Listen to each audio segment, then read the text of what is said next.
Como parte do capítulo final da disciplina, no referente ao dimensionamento de sistemas, hoje vamos ver sistemas fotovoltaicos de bombeamento de água, uma área sumamente importante e de grande impacto social da tecnologia solar fotovoltaica. Os temas são os seguintes. Primeiro vamos ver a problemática do fornecimento de água, a importância da água, a água subterrânea, as opções para o bombeamento de água, demandas típicas de água, sistemas fotovoltaicos de bombeamento de água, características dos poços, o conjunto motobomba, configurações de sistemas fotovoltaicos de bombeamento de água, dimensionamento desses sistemas, alguns dados históricos dos sistemas de bombeamento de água, estado da arte desses sistemas, constatações de campo, sustentabilidade dos projetos e também a proposta de dois exercícios. Então, como já falei, este tema é de grande impacto na sociedade, principalmente nas áreas onde a escassez da água já é muito acentuada, né?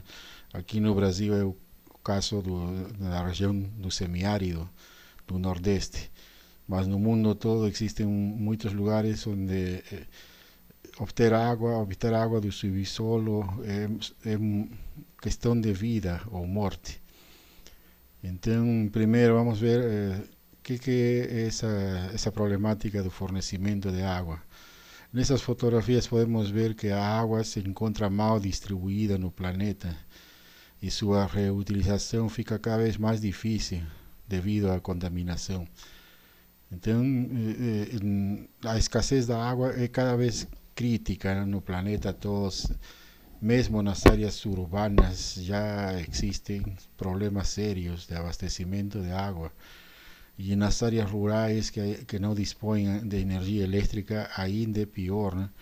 Então aqui temos fotografias da região da Amazônia, principalmente da população que mora próximo aos afluentes, ou também conhecidos como igarapés, fotografias da região do Nordeste, com tecnologias também opcionais, né, que são essas caçambas de armazenamento de água, são projetos, né, desenvolvidos ao longo de muitos anos, mas também aqui nesse tipo de sistema é para a captação de água da chuva. Então aí quando chove dá para guardar uns 30 mil, mais ou menos, em média, uns 30 mil litros de água. Aqui já é sistemas de uso com animais, né, para carregar água desde açudes, onde existe disponibilidade de água, geralmente de péssima qualidade. Aqui é o caso, né, vemos aí denominado barreiro, onde a água é bastante assim suja, né, misturada com lama e resíduos orgânicos. Mesmo na região amazônica, a escassez da água é grande, porque existem meses onde existe muita água, né, principalmente a partir de outubro, novembro, dezembro, janeiro, até mais ou menos até junho existe grande quantidade de água, mas a partir de aí começa uma escassez enorme e a população que mora próximo a esses igarapés sofre muito da qualidade da água. E então é necessário que principalmente mulheres e crianças são os encarregados, né, de transportar essa água, procurar e transportar. Mas devemos levar em conta o seguinte, né, que a água só é potável quando se apresenta limpa, sem coloração e sem mau cheiro, e não contém nitratos, nitritos, amoníaco, nem micróbios patogênicos. E também a água somente deve conter uma mínima quantidade de materiais orgânicos e cloretos. Portanto, encontrar água com estas condições é muito difícil, né? Aqui nestes igarapés, geralmente eles diminuem a água, né, em certas épocas do ano e no fundo do igarapé existe grande quantidade de material orgânico, então a água se torna de péssima qualidade. mas é isso aí o que a população utiliza. Aqui vemos já fotos de um lugar onde se fez projetos como sistemas de bombeamento de água fotovoltaico e já existe pelo menos uma rede hidráulica, né, de distribuição de água numa região da Amazônia. Mas por que a água, né, é tão importante? Porque vejamos, né, alguns números. Existências da água na Terra, em média, é mais ou menos 1,35 bilhões de quilômetros cúbicos.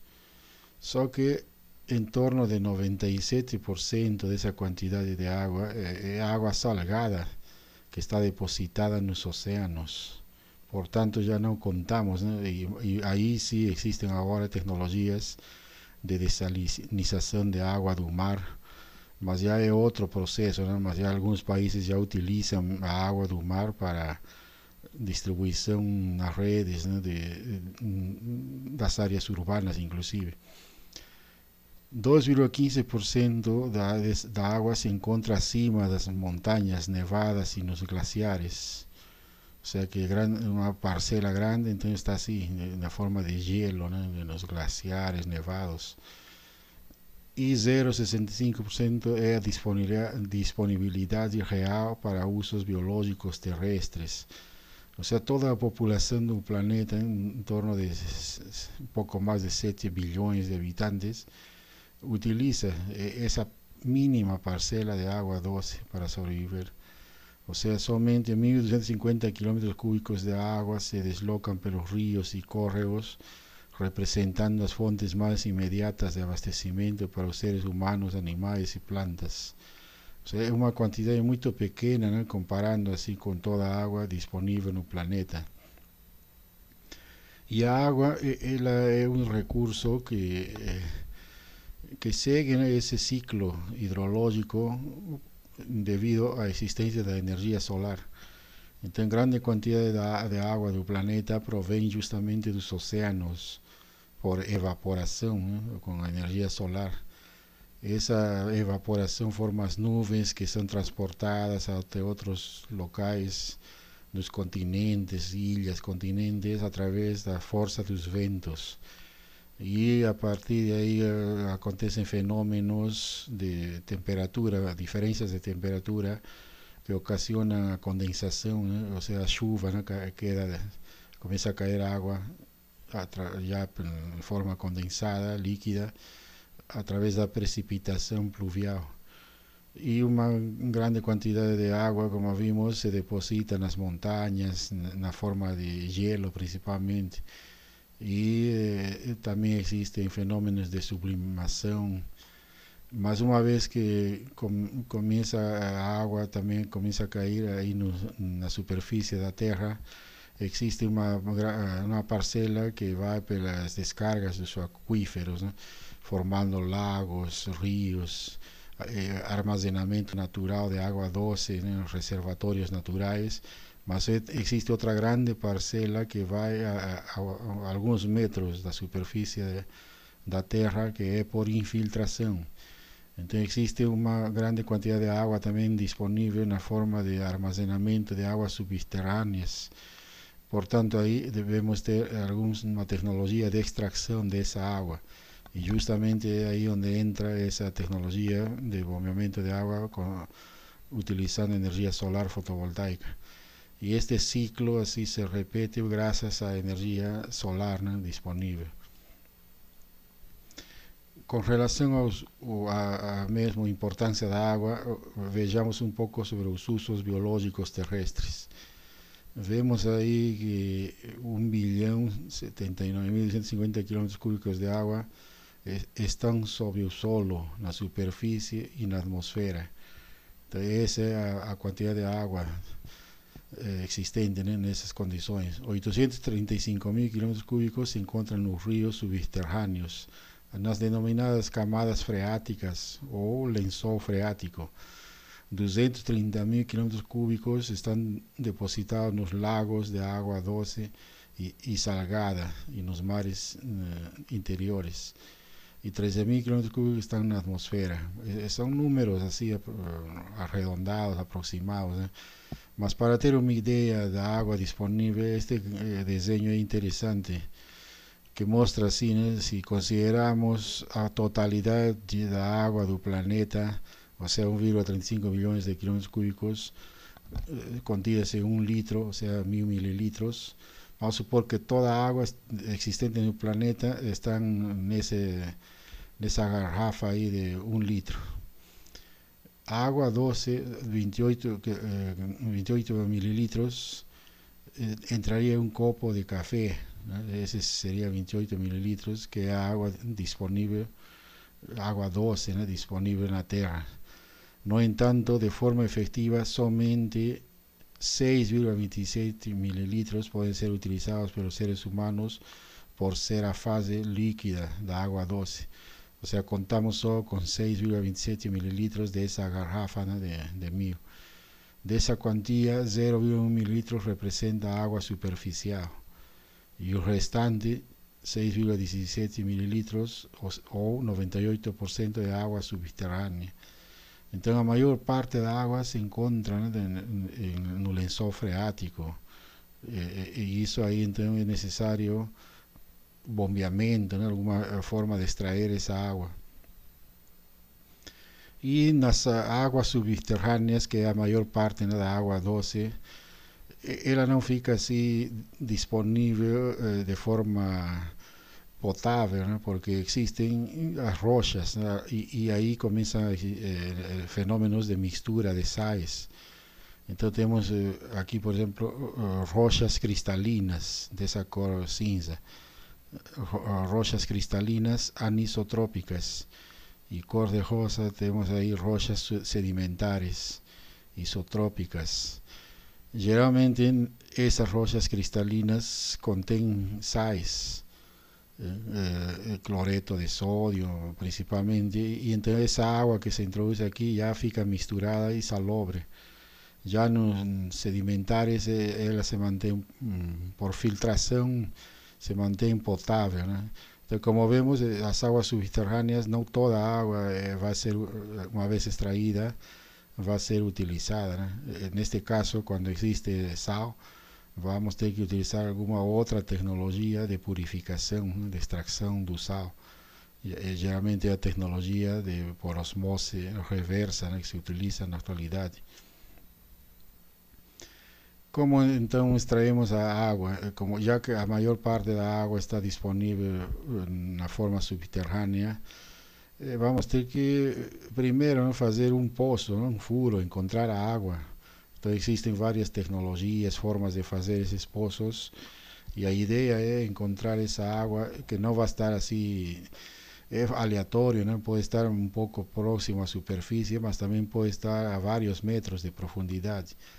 Mas uma vez encontrada essa água, aí se realiza o processo de captação, né, que é poço, mais fonte de energia, mais bomba, mais casa de bomba, mais acessórios, né, quadro elétrico, cabos, tubulações. Então, aqui precisamos já todo um sistema, e aí é necessário energia elétrica. E a energia elétrica se utiliza para movimentar um motor, que puede ser de corriente continua o alternada, y en ese motor se instala una bomba. Por eso que el conjunto es denominado motobomba, motor y bomba.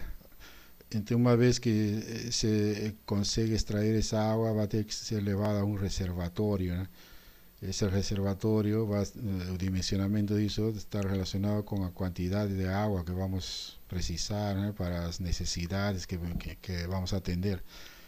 Y a partir de ahí ya comienza la distribución, ¿no?, una red de distribución de agua, que puede ser también solo para uso doméstico o también para bebedouro de animales o inclusive irrigación.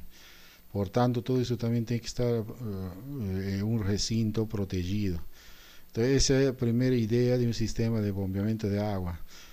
Mas hoy en día predomina energía eléctrica, para accionar esas bombas, mas donde no existe energía eléctrica y hay escasez de aguas superficiales, existen varias opciones de extracción de esa agua. existe la posibilidad de utilizar bombas hidráulicas manuales o motobombas a diésel, ¿no? Que funcionan con motores, ¿no? Utilizando óleo o gasolina también, ¿no? Son motores de combustión interna. Existe también la posibilidad de utilizar bombas hidráulicas accionadas por cataventos, en ese caso energía eólica. También existen motobombas accionadas por módulos fotovoltaicos, que es el foco, ¿no? de esta aula. Obviamente ninguna opción es universal, o sea, adecuada para cualquier aplicación, localidad o tipo de manancial acuífero.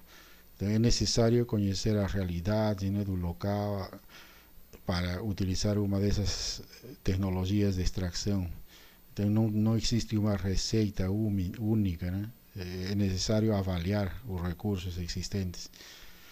Mas então, nas opções de bombeamento de água, vemos nessa figura, aqui temos nesse eixo horizontal, a vazão em metros cúbicos por dia, né?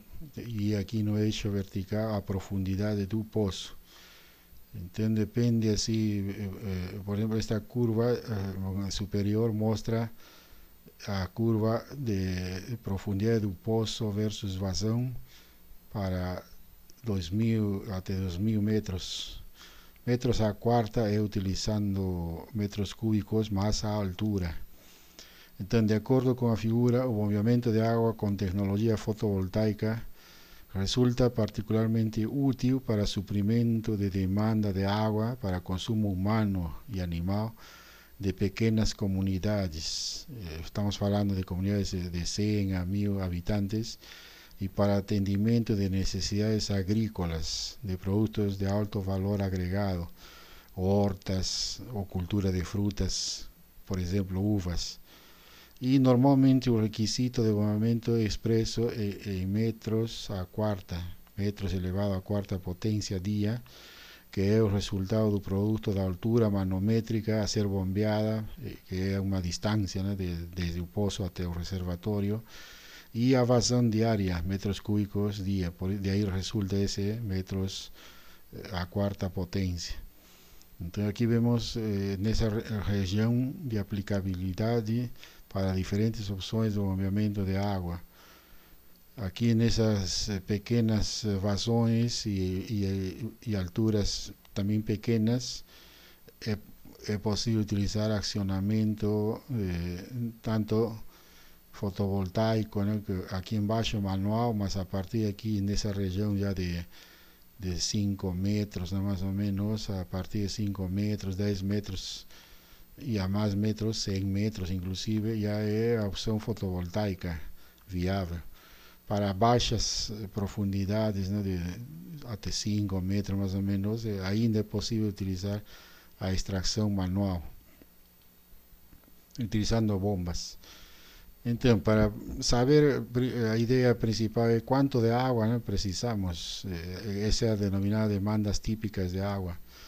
E para determinar essa demanda per capita diária de água, existem vários estudos, né, depende do tamanho da comunidade, da localização, do estilo de vida.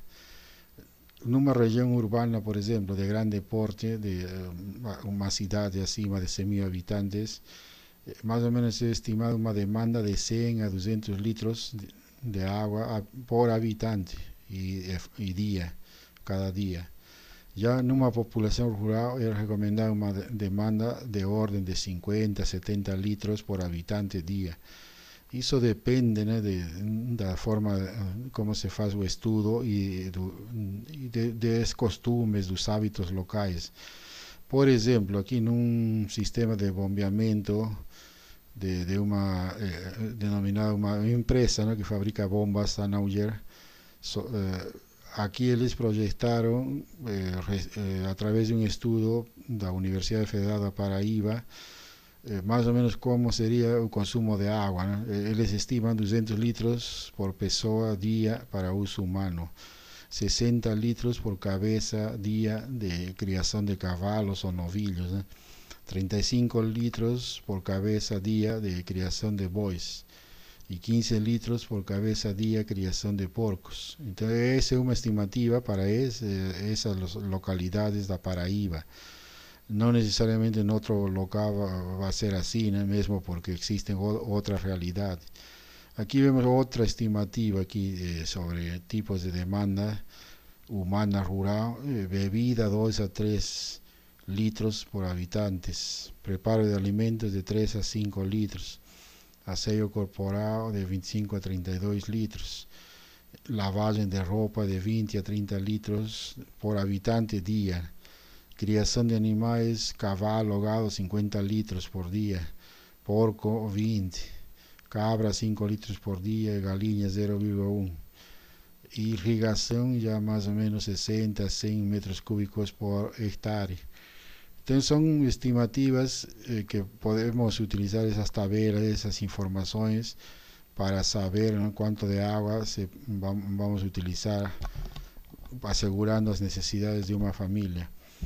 Una vez feita esa estimativa, aquí vemos las características del sistema fotovoltaico de bombeamiento de agua. Entonces, esos sistemas están constituidos por una fuente de agua. Obviamente vamos a tener que tener la existencia de una fuente de agua, un conjunto de bombeamiento fotovoltaico que está constituido por el generador fotovoltaico, módulos fotovoltaicos. Aquí el driver sería un conversor, ¿no?, depende de la bomba, no sea alternada, continua, existen otras condiciones que deben ser llevadas en cuenta, mas también existe la demanda previamente calculada y cuánto de agua, ¿no?, vamos a precisar diariamente, y en base a eso determinamos el volumen del reservatorio. Mas esa aquí es la configuración predominante de un sistema de bombeamiento de agua. Entonces un pozo, una motobomba, un generador fotovoltaico, un conversor, ¿no?, que es un sistema aquí de electrónico de potencia, y una tubulación, ¿no?, para encher la caixa de agua, y a partir de ahí se hace esa distribución. Esas aguas provenientes de fuentes superficiales, açudes, barrages o ríos, y pozos subterráneos de pequeñas profundidades, en el caso menores a 6 metros, pueden ser extraídos con bombas localizadas en las superficies. Son bombas denominadas superficiales, y eso ahí facilita, ¿no?, la manutención, ¿no?, porque esas bombas van a estar siempre accesibles, ¿no?, para trabajos de manutención. Mas ya cuando se trata de pozos con profundidades de media grande, altura grande, ¿no?, la agua entonces deberá ser extraída mediante bombas subinmersas. Y el arranjo es eso, ¿no?, energía solar, un sistema fotovoltaico, de generación fotovoltaica, de aquí de corriente continua. Ahí ven, en un caso, un inversor que puede ser trifásico, ¿no?, para accionar un motor, o también puede ser directamente en continua, ¿no?, para accionar un motor de corriente continua. Eso depende, ¿no?, del tipo. Y ligado al motor va a bomba, y ese sistema motobomba es que finalmente va a transportar agua del subsuelo a una cierta altura. Do ponto de vista dos requisitos para o bombeamento, un pozo es caracterizado pelo nível dinámico. Entonces vejamos las características de un pozo, porque es necesario también llevar en cuenta para extraer agua, ¿no?, a motobomba, o conjunto motobomba para una bomba submersa. Ela siempre debe estar con disponibilidad de agua el tiempo todo. Entonces no podemos colocar ese conjunto aquí, por ejemplo, en el límite del lençol freático, donde no va a existir en ciertos momentos agua, porque de esa forma vamos a colocar en riesgo el sistema, ¿no?, por cavitación, o sea, la bomba va a sugar ar y no vamos a conseguir bombear agua. Entonces ella debe estar siempre dispuesta dentro de un pozo con agua constante. Entonces ese pozo va a tener un nivel dinámico de agua que es un nivel inferior, donde la bomba, aquí estamos ahí, a partir de ese nivel dinámico, la bomba está para abajo. Ese otro nivel es denominado nivel estático de agua, es la parte superior del lençol freático, o limite máximo de enchimento do poço. Então, todas essas condições devemos levar em conta e também a vazão de área disponível para saber quanto de energia precisamos e também a potência da bomba. Então, ampliando um pouco essa informação sobre a dinâmica de um poço. Então, essa fonte de captação de água subterrânea ou superficial para o bombeamento é fundamental não somente para a concepção e para o dimensionamento do sistema, mas também para a manutenção. E assim é necessário fazer o teste de capacidade, o teste de caracterização do poço, que proporciona parâmetros importantes como nível estático, que é no caso HE, nível dinâmico HD, o lençol freático e a capacidade de reposição. Então o poço ele vai ter essa característica, né? O lençol freático ele sempre vai estar, é a água, não, que flui. Se vamos extrair aí uma certa quantidade de água com essa vazão que o poço deve encher novamente, né? Então aqui vamos trabalhar entre a altura dinâmica e a altura estática, e aqui existe uma recarga do poço. Então isso aí é o que se chama teste de capacidade. E é geralmente feito pelas empresas ou pessoas que sabem fazer esse tipo de obra, né, de extração de águas subterrâneas. Eles mesmos já fazem esse teste e entregam um laudo para saber as alturas, né, de estática, dinâmica. Então, geralmente isso aí faz uma empresa especializada nesse tipo de trabalho. Então, isso é importante, né? Primeira informação, é necessário conhecer isso. Qual é a altura estática, qual é a altura dinâmica e a vazão relacionada com a recarga do poço. A partir daí, com essas informações, já podemos estabelecer todas as variáveis de alturas para saber como vamos dimensionar o sistema. Então, os parâmetros de poço ao longo de um turno de bombeamento válido para mananciais não confinados, não artesianos. Então, este tipo de bombeamento é típico para bombas submersas, accionadas com módulos fotovoltaicos. Então, a primeira variável é essa vazão a ser extraída do poço em metros cúbicos por hora. O QR metros cúbicos por hora, vazão de recarga do poço pelo aquífero, ou seja, quanto de água entra, né, de novo ao poço. O HE seria a altura, nível estático entre a superfície do solo e a altura constante do freático. Então esse seria esse HE seria entre a superfície da Terra e a altura máxima do lençol freático. O HD é o nível dinâmico. Esse HD seria entre o nível dinâmico entre a superfície do solo e a altura máxima variável do freático, quando é extraído uma vazão QM. Então seria essa altura, né, desde o nível do solo até esse valor mínimo, e a partir daqui vai a bomba, né, para baixo. O HR seria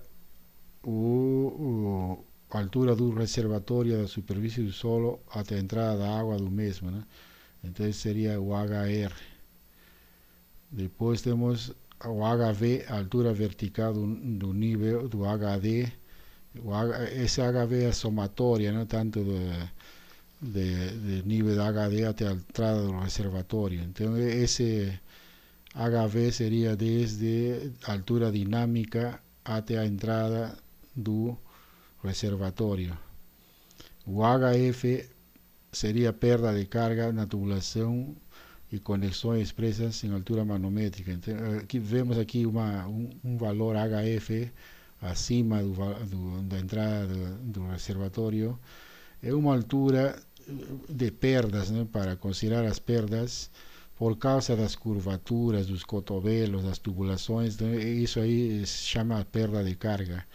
Por tanto, en la realidad esa pérdida de carga es como si tuviese una altura adicional para bombeamiento, ¿no? Y a altura que precisamos mesmo para dimensionamento es o HT, que es a somatoria, ¿no?, de todo. Ese HT es ese valor externo que va desde altura dinámica a altura máxima considerando las pérdidas de carga. Entonces esa altura conocida también como altura manométrica total. Entonces HT es altura manométrica total, incluyendo toda la altura desde la altura dinámica hasta las pérdidas de carga. Entonces más o menos debe estar ahí, ¿no?, en esa faixa o dimensionamento do sistema de bombeamento. O conjunto motobomba é possível ver aqui como que se comporta, né? Então existe esta curva desse tipo que relacionam a vazão em metros cúbicos por dia e a profundidade de bombeamento em metros, que vai desde 0 metros até 500 metros. Aqui seria a superfície, né, do solo, e quanto de profundidade, né, até 500. Então, com isso vemos tipos de conjunto motobombas em função da vazão e profundidade de bombeamento. Então, os equipamentos predominantes atualmente para poços de profundidades e para vazões de média e alta são bombas centrífugas de múltiplos estágios e submersas. Daqui a pouco vamos mostrar os tipos de bombas. E para fontes superficiais, poços pouco profundos, menores que 6 metros, as soluções no que se refere são motobombas multipass. Então aqui vemos, né, vários tipos de bombas: bomba manual, bomba de corrente contínua superficial, bomba alternada ou contínua submersa. Entonces, cada una de esas regiones que comprende cada tipo de bomba relaciona a altura máxima y a vazón. Entonces, por ejemplo, si tenemos ahí una vazón de 25 metros cúbicos por día y una altura manométrica de 50 metros, entonces estamos más o menos en esa región de bombas AC o DC submersas. Para alturas ya superiores, ahí ven turbinas AC o DC submersas. Y ya una altura manométrica muy grande, entre más o menos 30 a 500 metros, ahí ya serían, y para vazón entre menor que 10 metros cúbicos por día, serían las bombas volumétricas. O sea, existen curvas, gráficos que muestran qué tipo de bomba es posible utilizar para un tipo, ¿no?, de situación entre vazón y profundidad del pozo. Y los conjuntos motobombas, hoy en día existen varios, ¿no? Tenemos un denominado aquí, todas son submersas, por eso que tiene forma tubular, longa. Esa es una bomba centrífuga multietapas. Aquí vemos otro tipo, una bomba de trayectoria positiva helicoidal. Aquí tenemos motobomba flex con sistema electrónico incorporado. Son bombas ampliamente difundidas que en un bloco solo existe grande cantidad de equipamientos aquí electrónicos. Todo el control está aquí internamente. Entonces son bombas ya bastante complexas y por tanto caras también. Mas también existen las posibilidades de pequeñas bombas, ¿no? Depende de la altura de manométrica. Este caso es una pequeña bomba superficial para extraer agua a partir de 3 metros, 6 metros, ¿no? Y aquí vemos como que la característica externa de un pozo. Para instalar una bomba submersa es necesario hacer un furo, más o menos aquí una tubulación de 6 polegadas, 4 a 6 polegadas, y la bomba colocada así, pendurada, ¿no?, a través de un cabo, una corda que soporta las condiciones, ¿no?, de humedad a lo largo del tiempo, y junto con un cabo de energía eléctrica que alimenta a bomba. Entonces todo eso ahí va pendurado hasta a altura manométrica adecuada, y lembrando que la bomba siempre tiene que estar con agua el tiempo todo, ¿no? Entonces esos serían los tipos de bombas. E existem várias configurações, né, para fazer isso. No caso do lado esquerdo A, seria um grupo motobomba submersa, totalmente, todo o sistema é submerso. Conjunto motobomba, aqui está o módulo fotovoltaico, um arranjo fotovoltaico e os conversores, né, que estão aqui de potência. E aqui vem a extração de água. O outro B seria bomba submersa e motor em superfície. Então a diferença é isso, né, que o motor está na superfície e a bomba, a parte mecânica, está através de um eixo, um longo eixo, vai junto, né? Isso aí depende da altura também, não podemos colocar esse tipo de bombas submersas com motor em superfície para grandes, né, profundidade, seria pouco profundo. Aqui vemos outra configuração no C, seria grupo motobomba flutuante. Aqui tem por exemplo, para um rio, ou um lago, ou algum lugar onde exista água, como um açude, por exemplo, podemos colocar uma bomba em um sistema, um flutuador. E a partir de aí esse sempre vai estar flutuando, acompanhando um nível, né, de mudança dessa superfície da água e sempre vai existir água disponível para ser extraída. Então o sistema fotovoltaico obviamente está na superfície, né, do solo. E aqui vamos ter que utilizar mangueiras geralmente, né, flexíveis para acompanhar o movimento dessa altura. Neste caso do D seria um grupo motobomba em superfície, tudo aí na superfície, conjunto motobomba e aqui está a fonte de água. Como vemos, existem vários tipos de bombas e configurações que devem estar de acordo com a realidade, né, onde se vai fazer o projeto. Aqui vemos algumas fotos do sistema fotovoltaico externamente. Lo único que vamos ver é o gerador fotovoltaico, o arranjo e o reservatório, né? Estas são fotos de assentamentos agrícolas do movimento Sem Terra do Pontal do Paranapanema, aqui em São Paulo. Então podemos ver como que é, né? Existem empresas que já vendem este tipo de reservatórios e eles mesmos instalam no local. Aqui primeiro o que foi feito em primeiro lugar foi encontrar a água. Uma vez encontrada a água, aí já se fez todo o estudo do projeto, né, de potências envolvidas e de acordo com o consumo de água. Aqui outros exemplos de bombas aqui da Amazônia. Então, temos umas configurações de bombas aqui, por exemplo, no Igarapé, sistema de bombeamento. A bomba está dentro, né, do Igarapé, porque aqui se assegura água o tempo todo, mesmo na época seca. É um poço que foi construído na época seca e estava a uma certa altura manométrica, né, com relação ao reservatório que fica em outro local. E aqui vemos um sistema fotovoltaico também da Amazônia, numa região que se chama Lago Cunha, Rondônia. Outro tipo aqui de bomba flutuante, de forma artesanal, né, fizeram flutuadores. Então, são fotografias de sistemas de bombeamento de diversas realidades, né? Aqui vemos outro sistema flutuante para extrair água de um igarapé, e então vemos aqui a tubulação que leva a água até esse reservatório, e essa superfície varia, né? Tem épocas de cheia e épocas de vazante, né? Então quando está seco, esse sistema vai estar quase já no fundo, né, do igarapé, e na época da cheia ele vai estar mais para cima. E os flutuadores geralmente são feitos assim com garrafas PET, né, ou usando isopor. Então são sistemas assim de flutuadores feitos pelas pessoas mesmo, né, utilizando material reciclável. No caso, existem também inversores, corrente contínua, correntes alternadas, para fazer uso de bombas.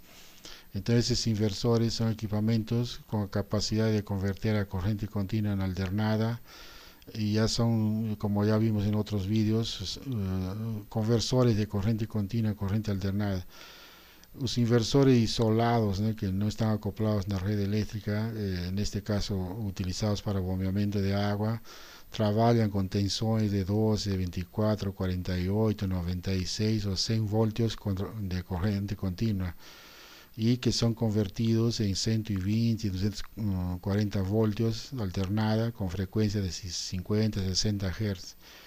Y estos inversores en la actualidad tienen una eficiencia en torno de 95% en la potencia nominal de salida, y 75 80% si el inversor funciona a 50% de la potencia nominal. Inclusive existen ya inversores trifásicos, ¿no?, para accionar bombas, motores de inducción de uso industrial. Con relación al dimensionamiento, aquí vemos un grupo de ecuaciones. Las primeras de energía hidráulica total. El primer paso entonces para dimensionamiento es conocer la energía hidráulica total. Con esta ecuación ya nos fornece directamente energía hidráulica en vatios por día. Entonces aquí es el Rho, es la densidad de agua, 1 kilogramo por litro, Y aceleración de gravedad, HT altura manométrica total, y V viene a ser la demanda de agua metros cúbicos por día. Y ese 3600 es un conversor para que nos fornezca directamente en vatios hora. Y aquí, como todas estas son constantes, densidad de agua, aceleración de gravedad y ese 3600, haciendo ese cálculo sería 2,724 y ficaría veces a altura manométrica y volumen. Con esa ecuación ya podemos determinar a energía hidráulica total, que va a depender, ¿no?, principalmente de la altura manométrica y del volumen. Y a partir de esa energía hidráulica podemos calcular la potencia de la motobomba en vatios, utilizando energía hidráulica dividido por el tiempo y esa eficiencia de la motobomba, que relaciona eficiencia tanto de la motobomba como de un inversor. Si sustituimos aquí ese valor de energía hidráulica, va a ficar una ecuación de ese tipo, ¿no? UT entonces sería cuántas horas, ¿no?, va a funcionar por día, que generalmente depende del local, ¿no?, de la insolación principalmente. Y finalmente la potencia del arranjo fotovoltaico está dada en vatios pico, utilizando energía hidráulica y las horas de sol pleno.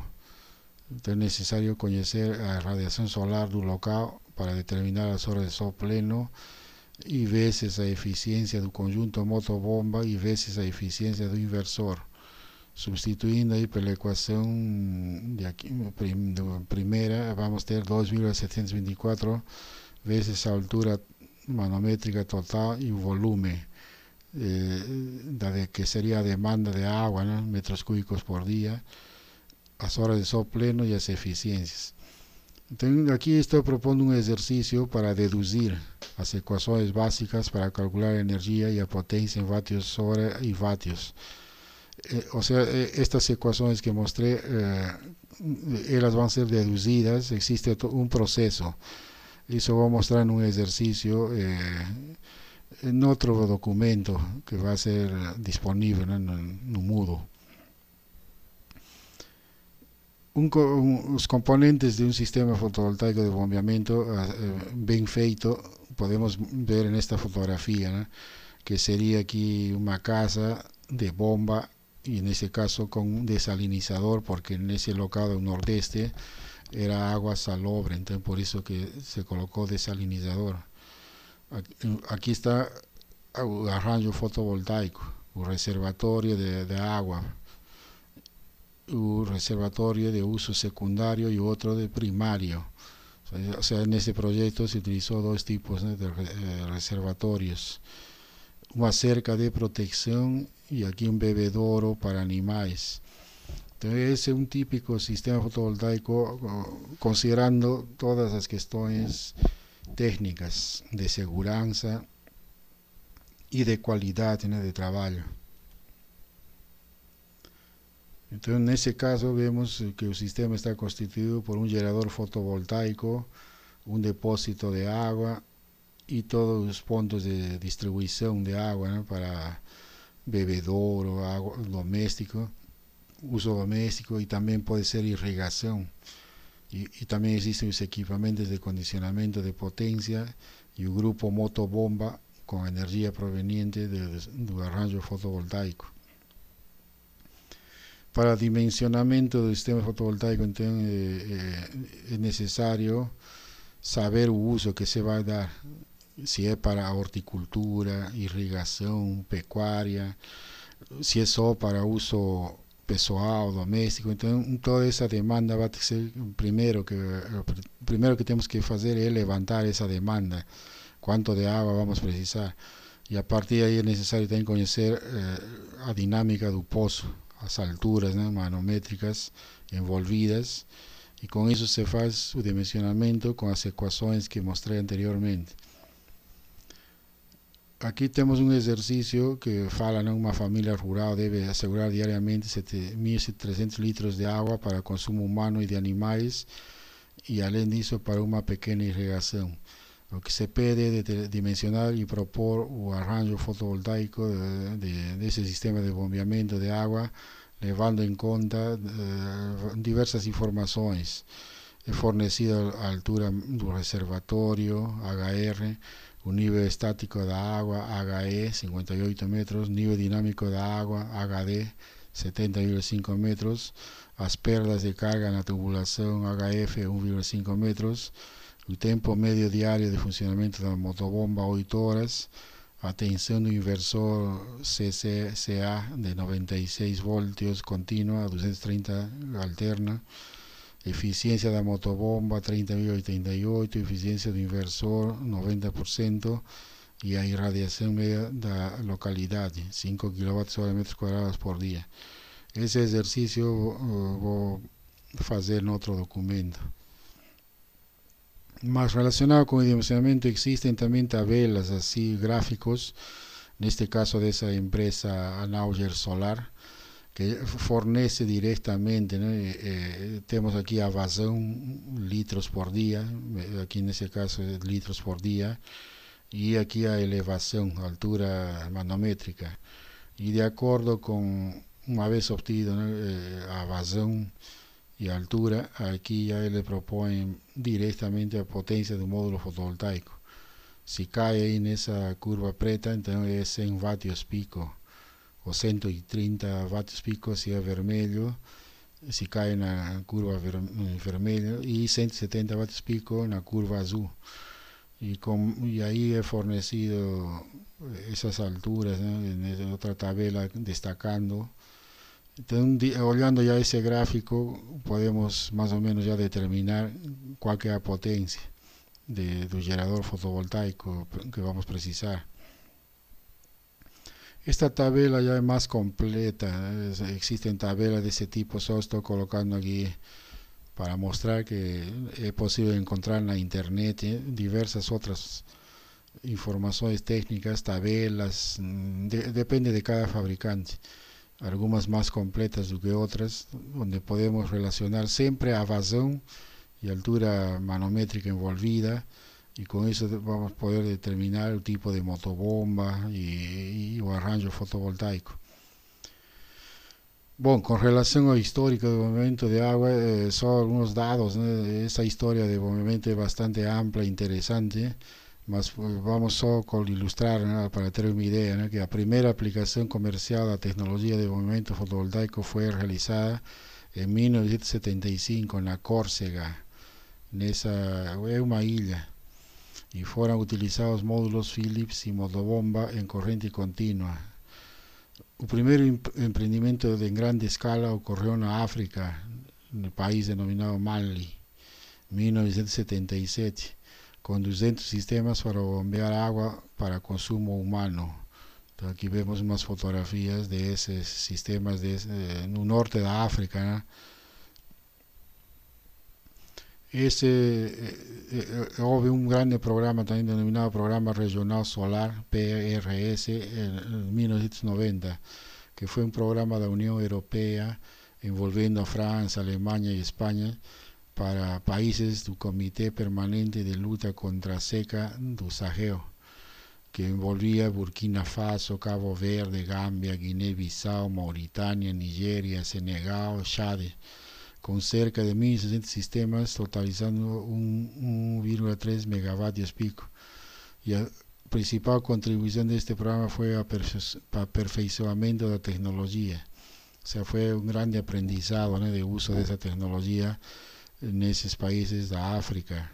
Isso aconteceu nos anos 90. Bom, a história é, como falei, muito mais interessante e pode ser atualizada, né, até os anos atuais. Mas esses avanços foram sempre relacionados com a confiabilidade, a robustez e a eficiência dos componentes. Então, instalações com potência inferior a 1 kW constituem o maior mercado potencial nas áreas rurais. E a eficiência global, né, de todo o sistema, considerando desde a irradiação solar que ingressa e passando por todo o sistema de conversão, motobomba, tudo, né?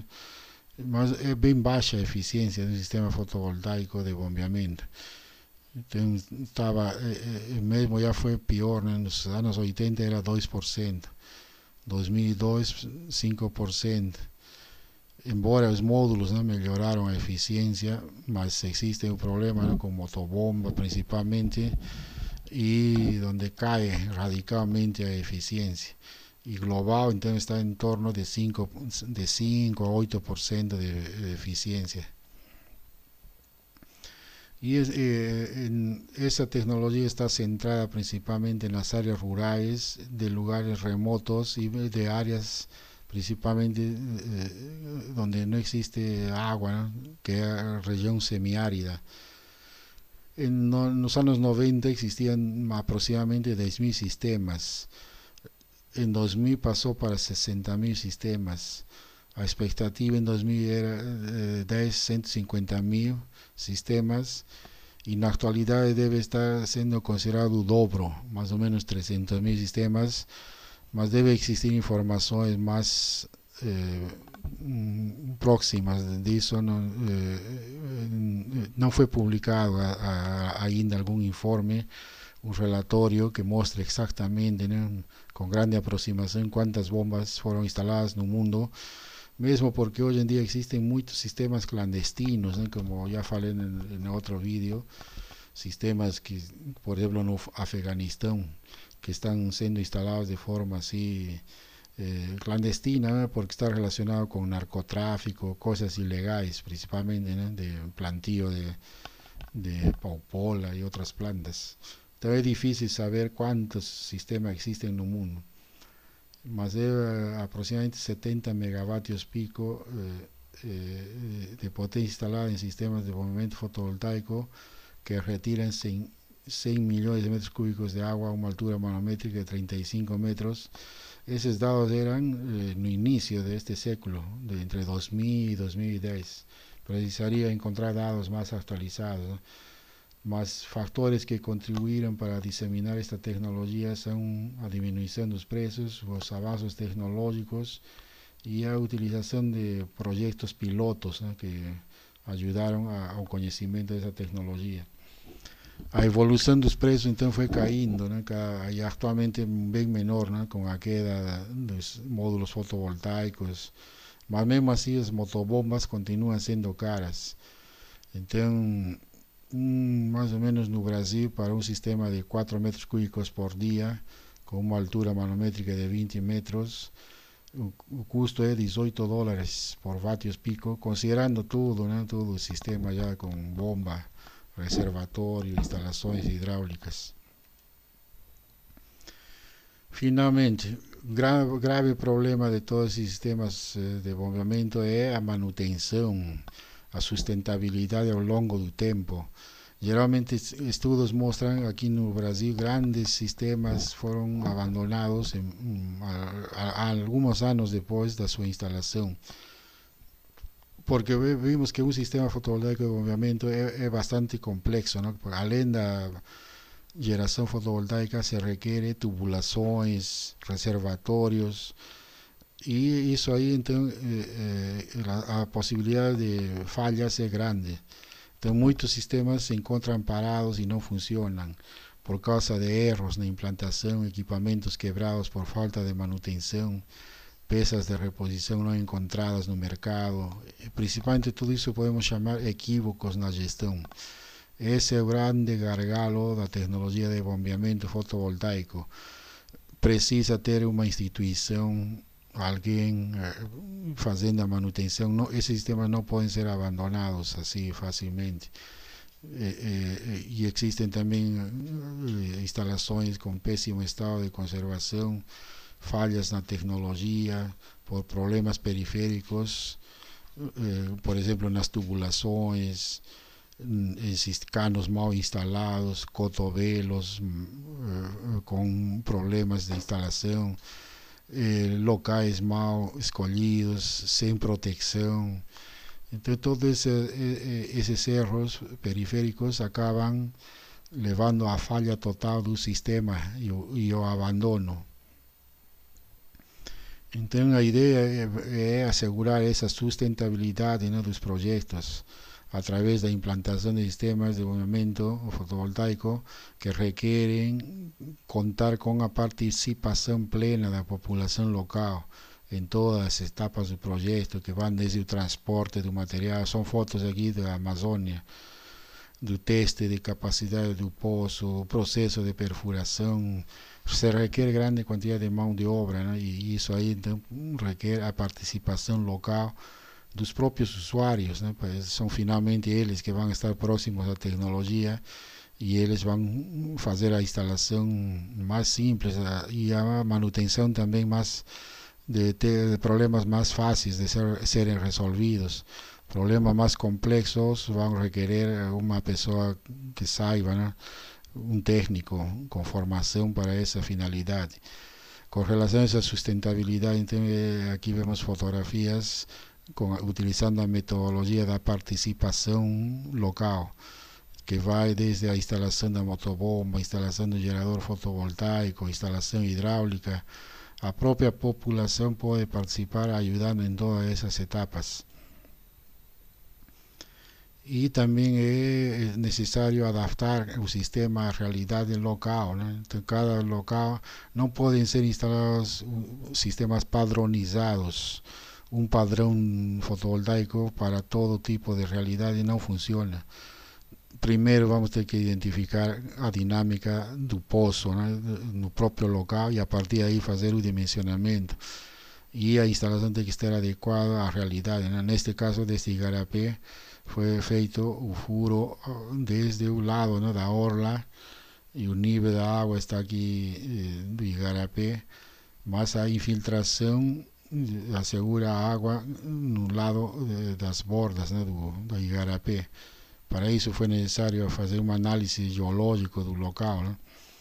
Nesse outro já foi um pouco diferente, né? Uma mudança, praticamente o poço está bem no meio, né, do igarapé, assegurando a água. Aqui está na época da cheia, mas tem épocas em que tudo isso vai diminuir. Portanto, a necessidade de tudo isso aí leva à importância de adaptar o sistema à realidade local. E com relação à sustentabilidade de projetos, para finalizar, uma eficaz estratégia de implantação do sistema de desenvolvimento fotovoltaico deve contemplar, primeiro, a concepção, conhecimento do problema, disponibilidade de água, avaliação da fonte hídrica, a configuração do sistema. Isso aí, tudo isso é feito previamente à montagem dos sistemas e ao dimensionamento. O projeto básico envolve determinar a demanda, analisar o recurso solar, definir o sistema de armazenamento, escolha do conjunto motobomba, e uma vez vencidas essas duas etapas, aí sim já vem o processo de implementação, com a aquisição dos equipamentos e comprovação de suas características, introdução da tecnologia, a gestão e o acompanhamento. Nas palavras da Maria Cristina Fedrizzi, na sua tese de doutorado, ela fala o seguinte: o idealizador do empreendimento deve desenhar, junto com a comunidade, as formas possíveis de gestão e sustentabilidade do projeto, levando em conta as possibilidades e limitações específicas próprias da comunidade e do poder público. Então, são muitas questões que devem ser levadas em conta quando se trabalha num projeto de bombeamento. Não é um projeto simples, é bastante complexo e deve envolver até a participação de instituições, de prefeituras, de ONGs que atuam no local, que possam fornecer suporte técnico ao longo de muitos anos, né? Não pode, se o sistema é abandonado, a comunidade vai ficar sem água e não vai conseguir repor as peças. Então, portanto, as chances de fracasso são muito grandes. Lugares onde houve assim, funcionamento pleno são locais onde existe alguém permanente, sempre detrás, oferecendo o suporte adequado. Para ter informações adicionais, recomendo ler o capítulo 5 do Manual de Engenharia para Sistemas Fotovoltaicos, que trata sobre aplicações de sistemas fotovoltaicos, especificamente o item 5.2, sistemas de bombeamento de água. Então, esse capítulo ajuda bastante e complementa o que eu falei agora. Muito obrigado.